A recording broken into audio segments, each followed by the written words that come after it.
এই মুহূর্তে আমরা এই বিষয় নিয়ে আলোচনায় আসব। আলোচনায় আমাদের সাথে রয়েছেন ওঙ্কার বাংলার এডিটর ইন চিফ বিপ্লব দাস।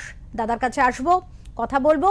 প্রথমেই যে বিষয়ে কথা বলবো দাদা, বিভিন্ন নাম জল্পনা কল্পনায় চলছিল, একাধিক নাম ছিল, কিন্তু যদিও অনেকেই মনে করছিলেন, বলা যেতে পারে সিংহভাগ মানুষ মনে করছিলেন শুভেন্দু অধিকারী যোগ্য মানুষ মুখ্যমন্ত্রীত্বের দায়িত্ব পাওয়ার জন্য। তিনি যেভাবে লড়েছেন, যেভাবে লড়াই করেছেন, আজকে কার্যত অমিত শাহ স্বরাষ্ট্রমন্ত্রী তিনি একেবারে সাংবাদিক বৈঠক করে ঘোষণা করলেন শুভেন্দু অধিকারীর নাম। কিন্তু মুখ্যমন্ত্রীত্বের পদাধিকারী একমাত্র শুভেন্দু অধিকারী, এর পিছনের কারণ হিসাবে ঠিক কি আলোচনায় উঠে এলো বা কি মনে করে শুভেন্দু অধিকারীকেই মুখ্যমন্ত্রীত্বের পদ দায়িত্ব দেওয়া হলো, এ বিষয়ে একটু বুঝবো।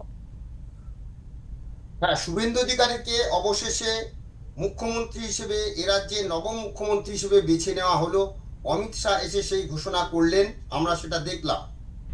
এখন অনেকেরই প্রশ্ন যে শুভেন্দু অধিকারী কেন, এটা তো অনেকেই আগে থেকেই জানতা মানে গেস করেছিল বা অনুমান করেছিল যে শুভেন্দু অধিকারীকেই হবে। কারণ অনেকেই যদিও এই দৌড়ে ছিলেন, অনেকের নাম তাতে ছিল, যেমন সেকেন্ড দৌড়ে ছিলেন অগ্নিমিত্রা পাল। কারণ হচ্ছে তিনি মহিলা মুখ এবং তিনি রাজনীতিতে যথেষ্ট ছাপ ফেলেছেন। এবারে আসানসোল দক্ষিণ কেন্দ্র থেকে ফের বিধায়ক হয়েছেন এবং প্রায় 40,000 ভোটের বেশি ভোটে তিনি জয়ী হয়েছেন। এবং এই রাজ্যে যেহেতু আগের মুখ্যমন্ত্রী ছিলেন মমতা বন্দ্যোপাধ্যায়, তাই মহিলা মুখে প্রাধান্য দেওয়ার কথা ভাবা হয়েছিল এক সময়।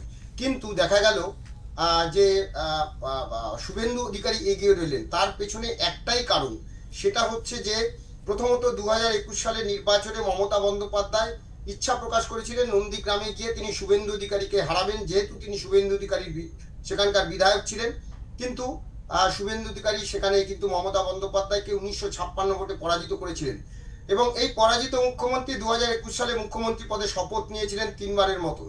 এবং তা নিয়ে নানা কথা উঠেছিল যে ক্ষমতার লোক মুখ্যমন্ত্রী মমতা বন্দ্যোপাধ্যায় ছাড়তে পারেন না, তিনি পরাজিত হয়ে মুখ্যমন্ত্রী হয়েছেন। পরে যদিও ভবানীপুরে তিনি জয়ী হন, শোভনদেব চট্টোপাধ্যায়কে সেখানে ইস্তফা দিয়ে তিনি আবার বিধায়ক হয়ে আসেন। কিন্তু এইবারে একদিকে নন্দীগ্রাম এবং অন্যদিকে ভবানীপুর, দুটি কেন্দ্রেই কিন্তু প্রার্থী করা হয়েছিল শুভেন্দু অধিকারীকে এবং একটা বিরাট চ্যালেঞ্জ নিয়েছিল। কিন্তু এটা এই চ্যালেঞ্জই কিন্তু পরপর দুবার মমতা বন্দ্যোপাধ্যায়কে হারিয়েছেন এবং মমতার গড়ে এসে মমতাকে হারানো, এটাই কিন্তু শুভেন্দু অধিকারীকে এগিয়ে দিল। আর সেই সঙ্গে মুখ্যমন্ত্রী হিসেবে তিনি আগামীকাল শপথ নেবেন।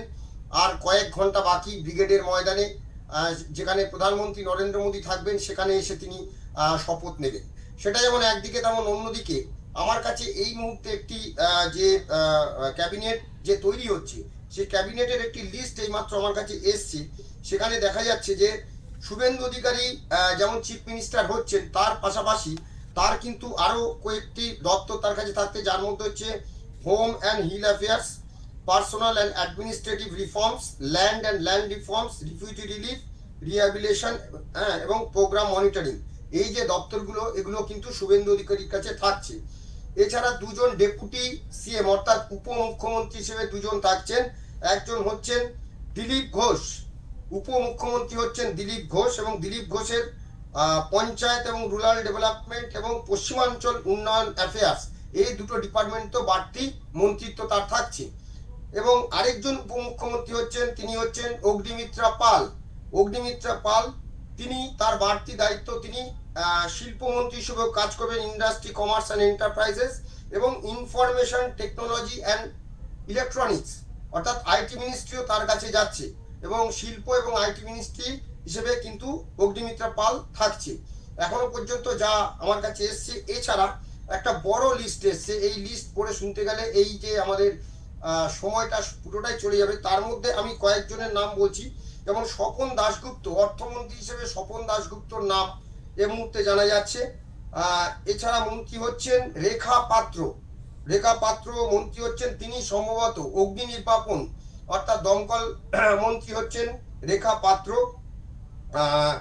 এবারে আরো যেগুলো জানা যাচ্ছে, ডক্টর ইন্দ্রনীল খান, তিনি স্বাস্থ্যমন্ত্রী, হেলথ অ্যান্ড ফ্যামিলি ওয়েলফেয়ার স্বাস্থ্যমন্ত্রী হতে চলেছেন ইন্দ্রনীল খান। আচ্ছা, তারপরে হচ্ছে রূপা গাঙ্গুলি, রূপা গাঙ্গুলি, তিনি হাউজিং মিনিস্টার হচ্ছেন রূপা গাঙ্গুলি। আহ, শুভেন্দু অধিকারী এটা বলেছি, কৌস্তব বাগচি ল মিনিস্টার, আইনমন্ত্রী হচ্ছেন কৌস্তব বাগচি, আইনজীবী তিনি, তাকে আইনমন্ত্রী। এবং শঙ্কর ঘোষ, শিলিগুড়ি যিনি বিধায়ক, তাকে mass education extension and library services, অর্থাৎ লাইব্রেরি মিনিস্ট্রি যেটা, গ্রন্থাগার মন্ত্রী তিনি কিন্তু শঙ্কর ঘোষ। নিশীথ প্রামাণিক, নর্থ বেঙ্গল ডেভেলপমেন্ট অর্থাৎ উত্তরবঙ্গ উন্নয়ন মন্ত্রী হচ্ছে নিশীথ প্রামাণিক। দিলীপ ঘোষ, তাকে তো বললাম যে পঞ্চায়েত দপ্তরটাও তাকে, পঞ্চায়েত অ্যান্ড রুরাল দপ্তরটাও তাকে দেওয়া হয়েছে। আচ্ছা, স্বপন দাশগুপ্ত যেমন একদিকে অর্থমন্ত্রী, সেই সঙ্গে প্ল্যানিং অ্যান্ড স্ট্যাটিস্টিক্স এই ডিপার্টমেন্টটাও যাচ্ছে। তারপরে শঙ্কর ঘোষ, স্কুল এডুকেশন এই দপ্তরটাও শঙ্কর ঘোষের আন্ডারেই যাচ্ছে। পীযূষ কানুরিয়া, তিনি science and technology and biotechnology minister হিসেবে তিনি থাকতে পারেন। এবং তার আরেকটি টেকনিক্যাল এডুকেশন যেটা, সেটাও কিন্তু তিনি মন্ত্রী হতে চলেছেন পীযূষ কানুরিয়া। রূপা গাঙ্গুলিকে যেমন একদিকে ওই তাকে হাউজিং মিনিস্ট্রি দেওয়া হয়েছে, সেই সঙ্গে আরবান ডেভেলপমেন্টটাও তাকে দেওয়া হয়েছে। এবং অশোক দিন্দা, তাকে কিন্তু ইউথ সার্ভিস অ্যান্ড স্পোর্টস অর্থাৎ ক্রীড়ামন্ত্রী হতে চলেছেন অশোক দিন্দা। এছাড়াও অনেকের নাম রয়েছে, আমি সেগুলো এখনো মোটামুটি কনফার্ম নয়, তবে এই নামগুলো কিন্তু মোটামুটি একটা কনফার্ম হয়েছে এবং এই নামগুলোতে সিলমোহর পড়েছে বলেই এতক্ষণ পর্যন্ত জানা যাচ্ছে। অপরূপা। একেবারে দাদা, আরো একটি বিষয় নিয়ে জল্পনা চলছিল যে এতদিন ধরে মহাকরণ নাকি নবান্ন, এই বিষয় নিয়ে কিন্তু একটা জটিলতা চলছিল এবং সেক্ষেত্রে সরকার কোথা থেকে চালাবে পশ্চিমবঙ্গ, সেই বিষয় নিয়ে কিন্তু একটা জল্পনা চলছিল। কার্যত সেই ক্ষেত্রে কি ধরনের বিষয় সামনে উঠে আসছে, কোথা থেকে সেখানে তাদের অফিস তারা চালাবেন? হ্যাঁ, আমরা জানি যে মহাকরণ অর্থাৎ রাইটার্স বিল্ডিং শহরের প্রাণকেন্দ্র। এই রাইটার্স বিল্ডিং এই গত মানে আমাদের স্বাধীনতার পর থেকে 8 জন মুখ্যমন্ত্রী এই রাইটার্স বিল্ডিং থেকে সরকার চালিয়েছে। মুখ্যমন্ত্রী মমতা বন্দ্যোপাধ্যায় তিনি শপথ নেওয়ার পরে 2011 সালে তিনিও কিন্তু এই রাইটার্স বিল্ডিং থেকে 2 বছর মহাকরণ চালিয়েছেন। তারপর 2013 সালে মহাকরণের যে নিরাপত্তা ব্যবস্থা, সেই নিরাপত্তা ব্যবস্থার খতিয়ে দেখে তখন ঠিক হয় যে নবান্নে এই যাওয়া হবে এবং তারপর থেকে নবান্নই মূল সচিবালয় তৈরি হয়েছিল। কিন্তু এই রাজ্যের পরিবর্তনের আগেই কিন্তু বঙ্গ বিজেপির তরফ থেকে ঘোষণা করা হয়েছিল, তারা যদি ক্ষমতায় আসেন, রাজ্যে যদি পট পরিবর্তন হয়, রাজ্যে ক্ষমতার পরিবর্তন হয়, তাহলে তাদের সরকার চলবে সেই মহাকরণ থেকে। কিন্তু মহাকরণে ওই যে 2013 সালে যে সংস্কারের জন্য যে মহাকরণ ছাড়া হয়েছিল, মমতা বন্দ্যোপাধ্যায় ছেড়েছিলেন, তারপর কিন্তু সেই সংস্কারের কাজ ভীষণ ধীর গতিতে চলেছিল। ফলে মহাকরণ এখনো কিন্তু সেই জায়গায় নেই। অর্থাৎ এখানে যে একটা সচিবালয় গড়ে তোলার মতো যে দরকার অবস্থা এবং প্রচুর মানুষ এখানে আসবে, তার রক্ষণাবেক্ষণ যে যার জন্য এখান থেকে সচিবালয় সরানো হয়েছিল, সেই অবস্থা কিন্তু এখনো পুরোপুরি ঠিক হয়নি। দ্রুত এটা ঠিক হবে। তাই আপাতত মহাকরণ হচ্ছে না যখন, তখন আমাদের যে বিধানসভা, সেই বিধানসভা ভবনেই নতুন সচিবালয় তৈরি হচ্ছে, যেখানে মুখ্যমন্ত্রী সহ মন্ত্রিসভার মন্ত্রীরা বসার কথা এবং বিভিন্ন জায়গায় হয়তো এই মন্ত্রীরা এখনো ঠিক হয়নি সেটা কোথায় বসবেন এতগুলো মন্ত্রী। কিন্তু মুখ্যমন্ত্রীর সচিবালয় যেটা, সেটা কিন্তু আলাদা করে ওই যেখানে মমতা বন্দ্যোপাধ্যায় বসতেন, সেই ঘরটাকেই আপাতত মুখ্যমন্ত্রী সচিবালয় করে সেখান থেকেই আর কি নতুন মুখ্যমন্ত্রী হিসেবে শুভেন্দু অধিকারী এই বিধানসভা থেকেই তার সমস্ত কাজকর্ম পরিচালনা করবেন। দাদা, আরো একটি বিষয়, যে রাত পোহালেই কিন্তু ব্রিগেডে সেখানে শপথ গ্রহণ অনুষ্ঠান, সেখানে আমরা এর আগেও দেখেছি যে একটি বিশেষ অনুষ্ঠানে বিভিন্ন পরিসরের মানুষকে সেখানে আমন্ত্রণ জানানো হয় এবং আজকেও দেখা গেছে অগ্নিমিত্রা পল একটি ভিডিওতে সাধারণ মানুষকে পর্যন্ত আহ্বান জানিয়েছেন সেখানে। তো কার্যত সাংস্কৃতিক জগৎ থেকে শুরু করে বিভিন্ন জায়গায় যে আমন্ত্রিত ব্যক্তিত্বরা, তাদের এক্ষেত্রে কি কোথাও গিয়ে সেই গৈরিকীকরণ একটা দেখা যাবে আগামীকাল ব্রিগেডের ময়দানে?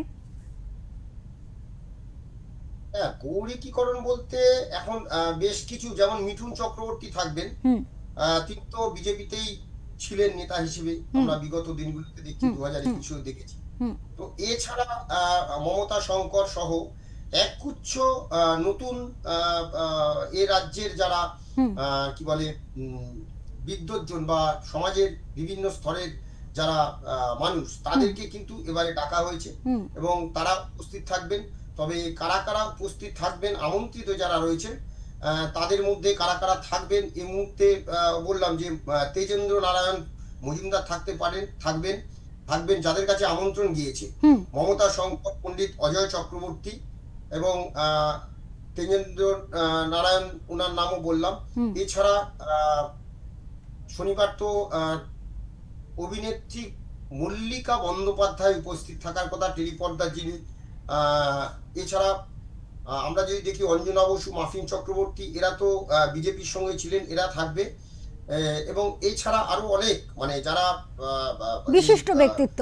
টালিগঞ্জ থেকে হুম রূপা কি বলে পাপিয়া অধিকারী, হুম রূপা গাঙ্গুলি, এরা তো থাকবেন। এরা তো হুম কি বলে সর্বরী মুখোপাধ্যায়, পদ্ম শিবিরের যে টিকিটে জয়ী, হুম এনারাও কিন্তু থাকছেন। হুম আর আরেকটি বিষয় যেটা গৈরিকীকরণের যে কথাটা বলা হচ্ছিল, হুম সেটা হচ্ছে মহাকরণের গেট। ইতিমধ্যেই কিন্তু আমরা যেটা দেখতাম মহাকরণের গেট কালো রং বা অন্য রং ছিল, হুম ইতিমধ্যেই সেই গেটে কিন্তু গেরুয়া রঙের একটা পোজ পড়েছে। হুম আমরা দেখলাম সেটা হুম কিছুক্ষণ আগে দেখছিলাম। হুম হুম তো এখন দেখার যে বিধানসভার যে অলিন্দ বা বিধানসভার বাইরেটা যে পুরোটাই একটা সাদা রং ছিল, সেটা আপাতত চেঞ্জ হয় কিনা সেটা কিন্তু এখনো পর্যন্ত আমরা দেখতে পাইনি। সেটা সাদা রঙই আছে, হুম কিন্তু যেরকম আগে অন্যান্য মানে সমস্ত কয়েকটা বাদে নবান্ন যেমন নীল সাদা, হুম তেমন এইটা আপাতত এই অবস্থায় থাকবে কিনা সেটা কিন্তু এখনো কিছু বলা যাচ্ছে না। তবে হ্যাঁ,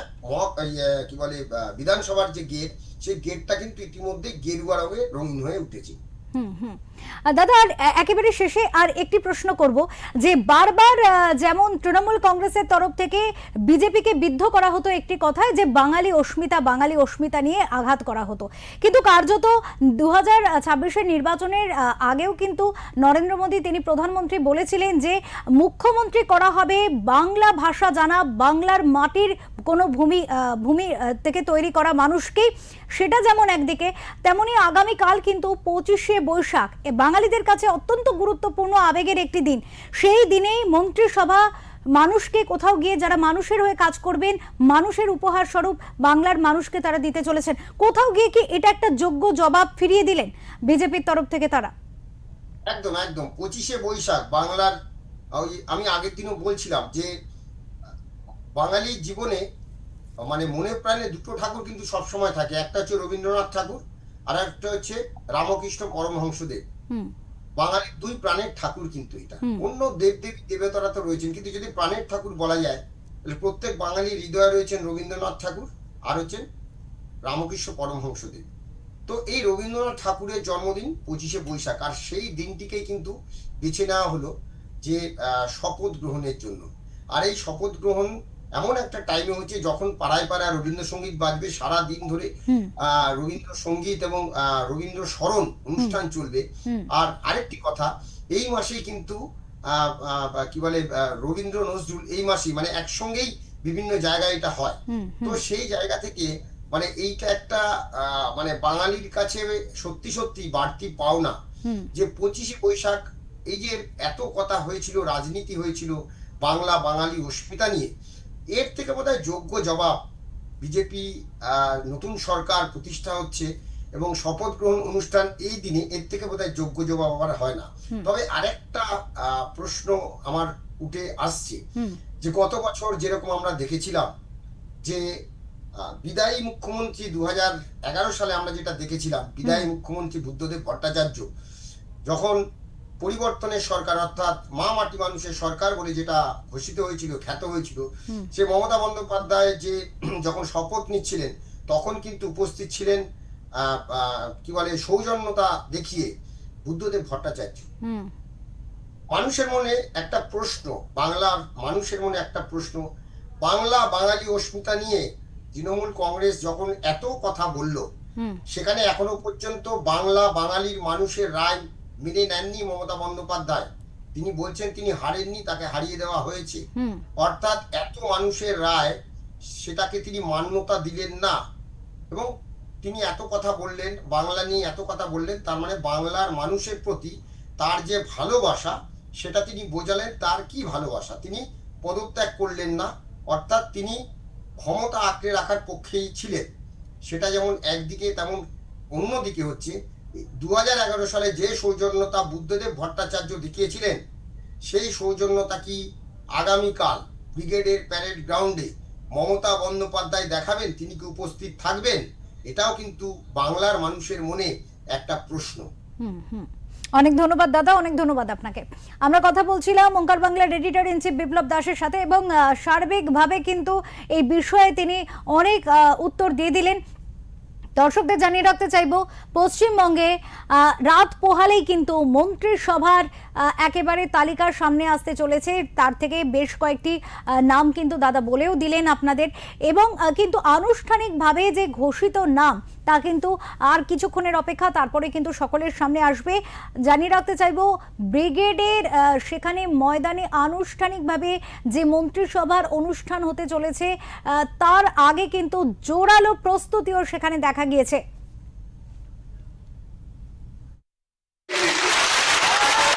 और सभी प्रस्ताव और समर्थन एक ही नाम के मिले। उसके बाद दूसरे नाम के लिए भी सबको समय दिया गया, पर्याप्त समय दिया गया, मगर कोई दूसरा नाम नहीं आया है। इसलिए केंद्रीय पर्यवेक्षक के रूप में मैं श्री शुभेंदु अधिकारी जी को पश्चिम बंगाल विधानमंडल दल के नेता के रूप में निर्वाचित घोषित करता हूं।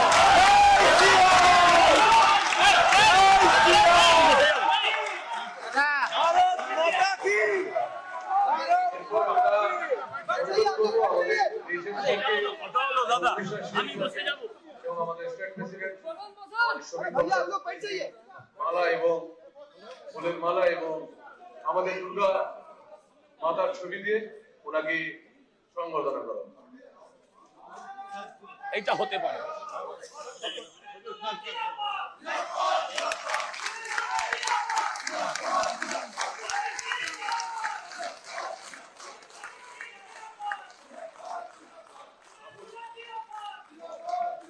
आप लोग बैठ जाओ।